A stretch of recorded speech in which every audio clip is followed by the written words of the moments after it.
Hello and good morning, Corey Redekop. How are you? I'm good. How are you today? I'm very well. So I'm in Toronto and you're in Fredericton. Yeah, And we'll take each other's word for that. what's that? We'll take each other's word for that. Yes, actually, I'm in Bali.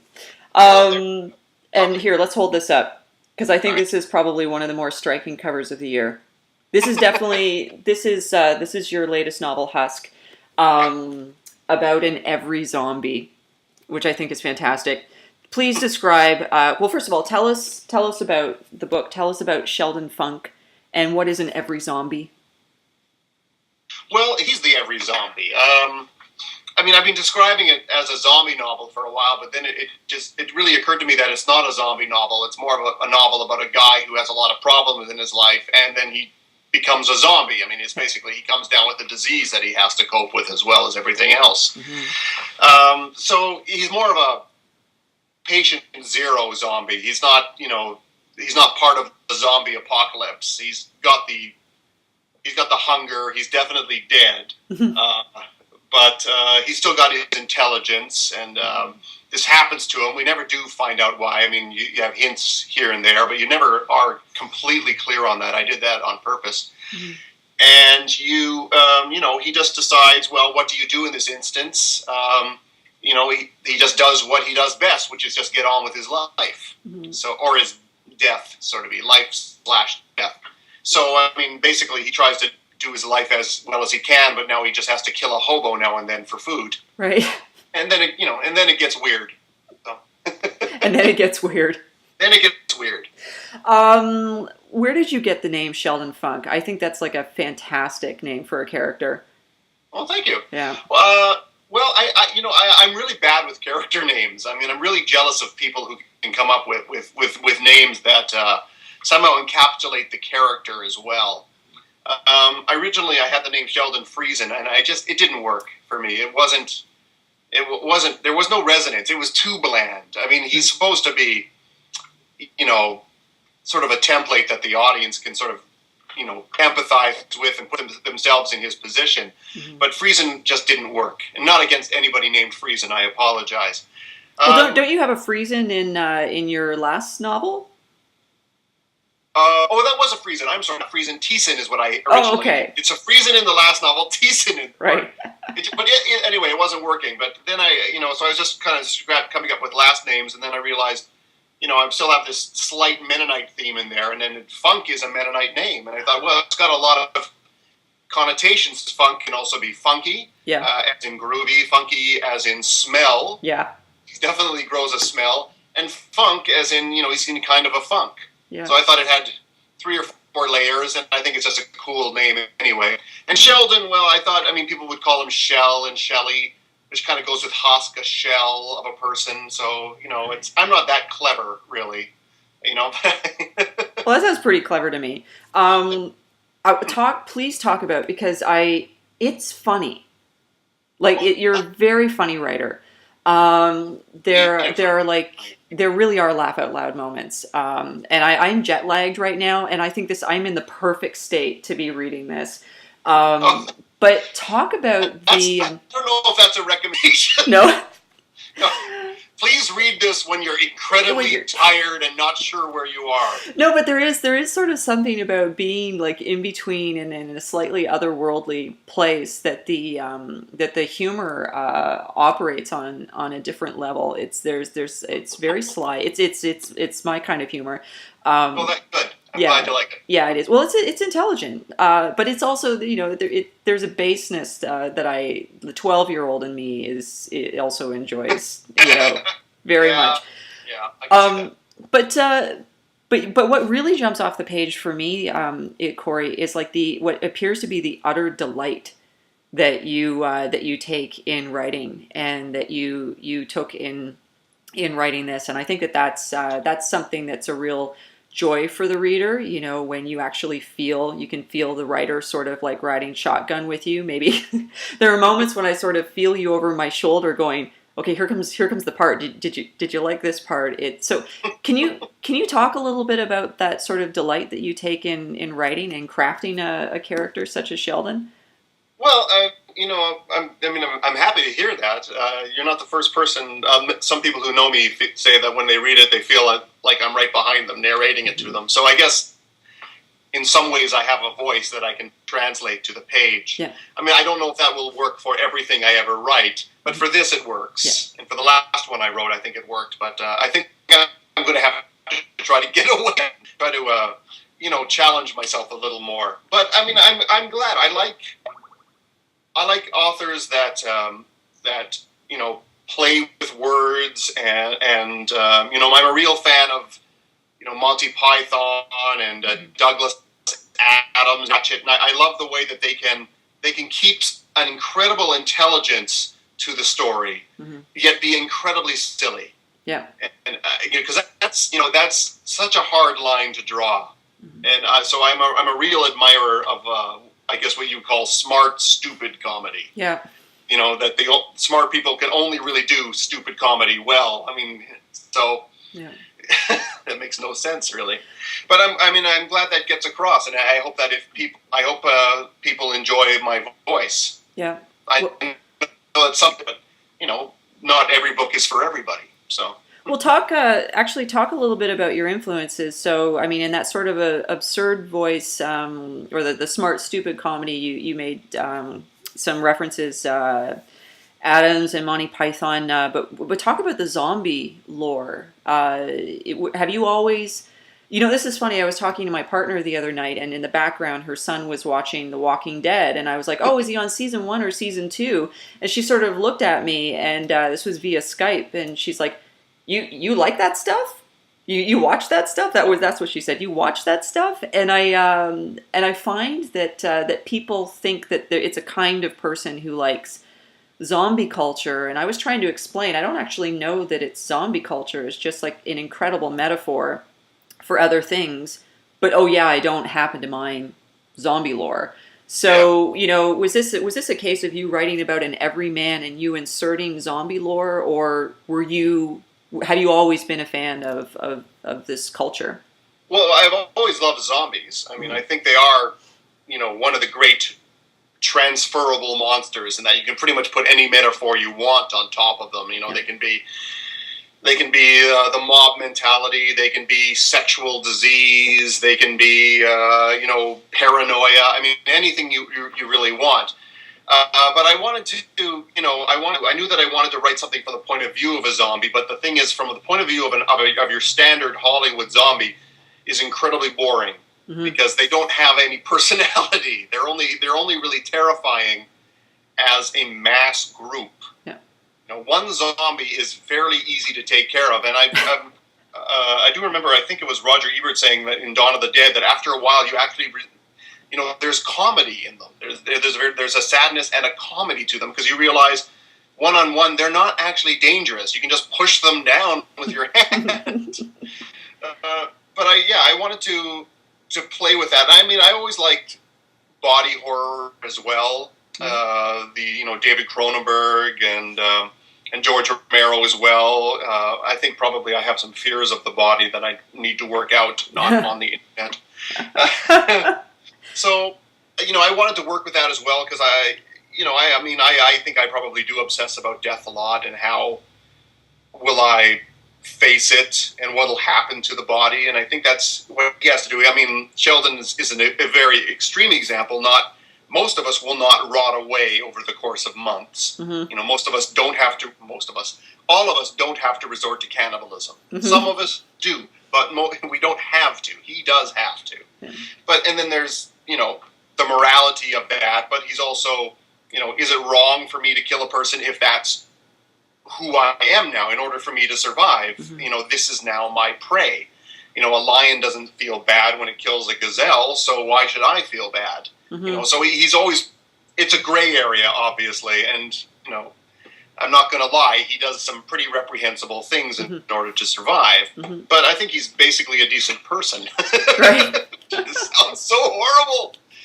But I mean, that's part of it as well. He never really accepts becoming a zombie until, I think, the very end. I mean, that's a part of his personality, is that he's never been allowed to be who he was, and because for a variety of things, his mother was very religious, so he had to tamp down his homosexuality. He has a job where he's an actor, so he always pretends to be something he's not. Even at one point in the book, he's auditioning for a reality television show, and they tell him you're obviously not gay enough for this. You have to pretend to be more gay. Yeah. So he's never really had many opportunities to be himself, and even when he becomes a zombie, he doesn't become a zombie. He's too intelligent to become a full-fledged zombie, and he finds ways around it, which, I don't want to give too much away, but by the end, and again, I won't give away the ending, but he does more or less embrace that aspect of his life. He just says, it's time to monster up. Yeah. This is what I am now, so I'm going to go out with a bang. The reviews for the book so far have been really good, and I was pleased. I think it was the Quill and Quire review. I was really pleased that they matched the title. Was it August Beret? I think that was Quill and Quire. Yeah, and I thought that sometimes when you read reviews, you hope that the book will be matched with a reviewer who's sort of familiar with the genre. Other times you want to see the opposite. You want to see some sort of tension. And I think about this book and the reviewers hands that it could land in, and I mean, so far you appear to be doing just fine. So I don't think there's any concern there. But as the author, do you have any thoughts on whether you would like it to land in the hands of a reviewer who will praise it for the lore, or will praise it for its literary merit? Do you care one way or the other, or do you see this as it is a story in and of itself? It should not be categorized. Well, I mean, I'm kind of against the categorization of anything. I mean, because I'm, I just talking the other day with somebody, but the idea between entertainment and literature, which is a false barrier, because literature is entertainment. It's just basically who's reading it. But and there are entertainments that are, I don't know, literature is like pornography. You know it when you see it, but it's very hard to define. I don't mind. I mean, I think that people who like zombies will pick it up. I know that the Toronto Star reviewer really, really liked it, and he knew a lot about the lore as well. He gave a lot of that in there, and he nailed a couple stuff things that I like about his conversations. Where he eats a person, but he doesn't really feel bad about it. So am I a standards, or am I just a whole human being? Yeah. And I like that people are sort of getting that. Yeah. When you write it, you're never sure. And when you read it over 100 times, you're not even reading it anymore. Right. I think I'd like to be, if someone, I hope it speaks to people who don't normally read this sort of thing. I mean, it is gory, which will turn off some people. I have had some reviewers say that, they say it's a really great read, and not just for zombie lovers. Yeah. I think it's a novel about, like I said, it's about a person who becomes a zombie, but it's not, it's not a horror novel like that. So I think you can appreciate it on other levels. And even when there is gore, I don't want to say I make it funny, but I do think sometimes there is humor in that. Yeah. When he wakes up on the autopsy table and he realizes that his heart is missing and it's on the floor away from him, and then something, he's like, I can function fine without it, but I just feel wrong without having my heart. Yeah. It just seems wrong. I mean, I find that very funny. Well, and I think there's stuff with body humor that gets very gory. So. Well, I love, actually, just even in your dedication, you say, for Elda, who asked me to write a book she would like, Grandma, please close the book now. Yeah, she whispered that to me at Christmas a couple of years ago. She knew I was writing another book, and I'd gotten it accepted, and so I was hugging her goodbye. And she said, well, next book? And all I could think was, I had just written the scene where my gay zombie kills his boyfriend. Oh boy, Grandma, I hope you can read it. No, she won't read it. That's fine. It's not meant for her sensibilities, and that's fine. She wonders where I get mine from. Right. So I blame my parents. No, so. Well, it's funny too. The trailer for the book. So we'll go from grandma to a younger audience. You have a. It's very funny. You have a young boy narrating. Girl. Oh, is it a girl? I'm sorry. Yeah, that's my niece, Ryan. Oh, hi, niece. Hi, niece. Sorry. Narrating. What's that? She's not here. Oh, okay. She narrates an introduction to the book, and they're like pencil crayon drawings, and it's quite cute. And then I'll put the trailer underneath this, on this video on the site, so people can watch it, because I won't tell them what happens, but it goes in a kind of an absurd and very funny sort of direction. So and then you carefully close out by telling people that this is not a kid's book. Where did you get the idea for that trailer? Like, I mean, we know trailers are sort of important and they have their place, but I am a big fan of a trailer that sort of takes the piss out of this and basically shows you a very unique take on the book, which is precisely what this is.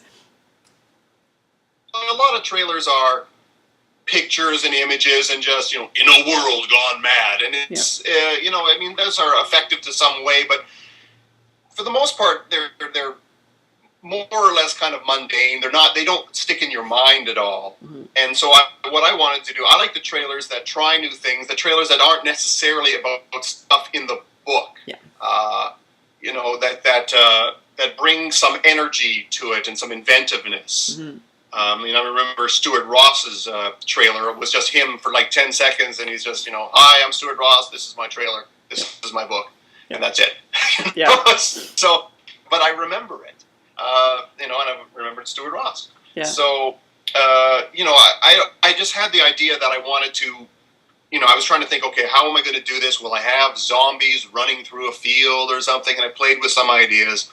And then I thought, I wanted to have something that wouldn't give a lot of it away. It would have elements of the plot, but not the vast thing. But I also wanted it to be. I knew I wanted it to have a sense of humor, mm-hmm. and a very silly sense of humor. So I thought, actually, I was with my family at a cabin, my extended family with all my nieces and nephews, and who are all like 10 and under, 12 and under. So I just, and they needed something to do. So I thought, why don't you guys draw me some pictures from the book? And I gave them some ideas, and they drew the pictures. And then I wrote some small narration and had Ryan, my niece, narrate them. Mm-hmm. And then I just put it all together. And quite frankly, I didn't actually expect it to be as funny as most people did. Mm-hmm. But there is something innately funny about a children's picture and a small child telling a very, very horrible story. Yeah. I think, part of it was there was an episode, and this is I'm such a pop culture referencist, I apologize. There was an episode of the cartoon show American Dad. Mm-hmm. And they had a newscast, and they switched to their 12-year-old anchor Timmy. Mm-hmm. Their 12-year-old news reporter Timmy. They go to him, and there's a kid's voice, and he's just, "What does burning flesh smell like?" And it was just, oh my god, it was so horrible. I stepped on an eye, and I just peed myself. Yeah. So I've always loved that, and so I thought I could make it work here, and it does. I mean, people. It's probably getting more attention than the book. Yeah. But if it brings them to the book, that's great. If it doesn't, well, at least I've entertained you for 2 minutes. Well, I think that's a perfect segue to reminding people that you are Corey Redekop, the author of Husk. And reminding who I am. What's that? Yes, we should. Because otherwise, you could just be some guy talking to me. In which case, you should really read this book by Corey Redekop. It's called Husk. Yeah, it looks good. I hear good things. You are coming to Toronto, aren't you, for the International Festival of Authors? Yeah. I was tremendously excited to get an invitation. I'm going to just flat out say that I'm the first zombie novelist invited to IFOA. So I think I break barriers. I'm a game changer. Nice. You know, I'm not ashamed to say it. Well, no, I was just really happy to get that. I've got 2 events with Corey Redekop and Rob Sawyer and Joe Nesbo and Andrew Pyper. So I mean, these are a bunch of people that I really do admire. Yeah. And it's going to be great to be on stage with them, and terribly, terribly intimidating as well. So, but I'm glad that I'll have that chance to be on stage, to meet people that I really admire, to thank them for all their work that they've done. Yeah. To geek out a bit, which feels weird because I'm going to geek out on Corey Redekop, who I think is about 10 years younger than I am. And China Meeville is going to be there. I'm going to stalk China Meeville until I get an autograph right. from him. So well, if this is any indication, I think you're going to do just fine. So I hope so. Yeah, I want to retire on this one. I really do. I don't want to write anymore. I just want this. Sell 1 million copies and then leave me alone. That's all I want. Film options. Clearly, film options. Clearly. Somebody get this to Joseph Gordon-Levitt. Please, whoever's out there, get it to Joseph Gordon-Levitt or Jay Baruchel, I think would be great. Oh, yeah. Yeah, he's a little young, but I think he could pull it off. Because I think you need somebody slim. Because there's a lot of deterioration that goes on. You can't start with a big guy unless you've got a huge special effects budget, which we will definitely not have in Canada. Yeah. So. Now I'm thinking of unlikely but plausible casting. I fear Channing Tatum may be cast at some point as Sheldon Funk. No, and Sheldon will be. I'm sorry, I haven't seen Magic Mike, but no, you can't be that good looking. I'm sorry, you can't. You need to have some character in your face. Okay. So, and I say that never having seen a Channing Tatum film. I apologize, Mr. Tatum. I've heard good things actually about Magic Mike, so I will see it someday. It's either him or Zac Efron. You have to pick, Corey. Zac Efron could play Dwayne. Yes. Yes, Zac Efron could play Dwayne, that sort of character. Yeah. I think Zac Efron has a little more depth, but you need that character to be a B movie, C television actor. Yep. But you don't want to cast a C television actor because then you're just going to get a bad performance. Yep. So that's who you'd have to do. Somebody with a little more meat to him, And again, I've never seen Zac Efron in anything, but he's so pretty. So he is a little bit. Yeah. All right. Okay. Well, listen. So now that we've cast your film, I hope James Cameron will direct it, of course. Yes. Yes. Well, I'm looking forward to seeing you while you're in Toronto. I'm going to do everything I can to come to your event because it sounds like a good one. So, Corey, thank you for your time today, and I really appreciate it. And seriously, congratulations. It is, well, what? Here, let's just read something off the back. A superb blood-splattered comedy. You'll laugh, you'll cry, you'll puke. Thank you, Andrew Kaufman. Yes. Yeah, I got the blurbers I got. They went above, beyond the pale of what I expected. I honestly wanted just shrugs of, I guess it's okay. Yeah. Of all the books I've read, this is one of them. Yeah. No, the enthusiasm is it's there. So congratulations. Really, I honestly right now I couldn't ask for better reviews or better response from people. So I'm really happy that people who are digging it are really digging it. Cool. So, all right. Well, thanks for your time, Corey. Because of you, it's all for you people. For me.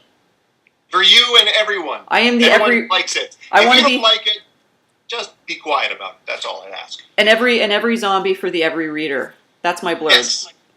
There you go. And every zombie for the every reader. Perfect. Okay, cool. All right, take care, Corey. Thanks so much. You too, Julie. Bye.